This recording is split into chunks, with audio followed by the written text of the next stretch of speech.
पहिली ते 8वी या वर्गात शिकणाऱ्या सर्व विद्यार्थ्यांसाठी एक खुशखबर आहे.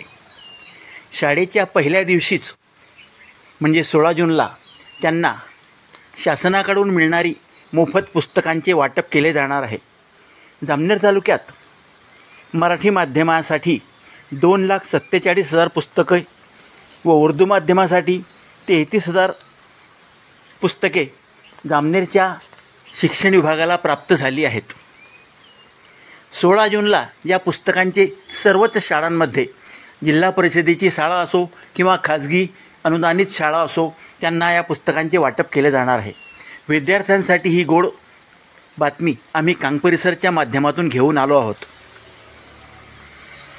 कालच सर्व पुस्तके जामनेरच्या शिक्षण विभागाकडे आली असून त्यांना गुदामामध्ये ठेवण्यात आले आहे. गटशिक्षणाधिकारी रामकृष्ण लोहार यांनी ही माहिती देताना सांगितली की जामनेर तालुक्यातील सर्व विद्यार्थ्यांना पहिल्याच दिवशी पुस्तके मिळावे हा आमचा प्रयत्न आहे.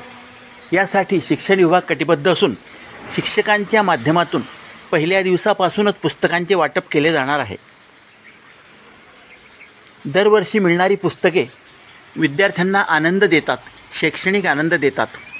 शासनाकडून दरवर्षी पुस्तकांसोबतच गणवेशसुद्धा मोफत दिला जातो. मात्र गणवेश मिळताना थोडा उशीर होतो. गणवेशबाबत शासनाचे नियम दरवर्षी बदलत असतात. बदलणाऱ्या नियमांचा फटका विद्यार्थ्यांना बसतो. कधी शाळा व्यवस्थापन समितीकडून तर कधी थेट बचत गटाच्या माध्यमातून गणवेश दिले जातात. असो, हा भाग वेगळा.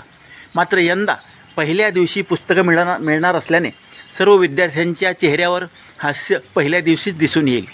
या पुस्तकांचा फायदा विद्यार्थ्यांनी शिक्षणासाठी करून घ्यावा अशी अपेक्षा आहे.